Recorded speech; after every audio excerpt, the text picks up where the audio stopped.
السلام عليكم ورحمة الله وبركاته. بالله ما عادش تحكموا على الناس هكاكا. إرهابي إرهابي إرهابي. حسين رديتو إرهابي. حسين ولاد ضربة منين تجي كان من ولاد بلادك. راه التوانسة هما أول عباد ردوا إرهابي. التوانسة ريتهم أول عباد ردوا إرهابي. عليه إرهابي؟ معناه الراجل يتحقر ويدافع على روحه تردوا إرهابي؟ يا ودي حسين الإرهابي لا شيء يطفل عاقل وتحفون وزوالي ورجلة رجلة رجلة مش نورمال. واللي يقول يسكر ماهوش يسكر.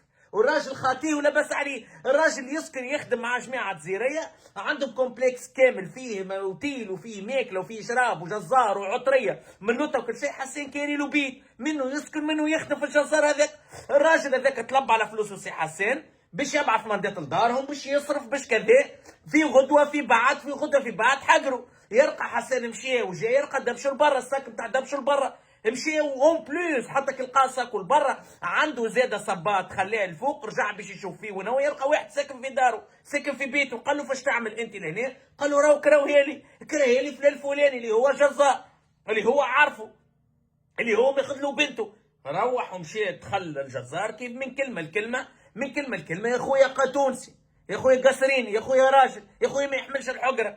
من الكلمه لكلمه مرقوا فيه دحموا فيه شي عارش كامل. دافع على روحه ما تزوز كيكن من حانوت جزار باش يدافع على روحه.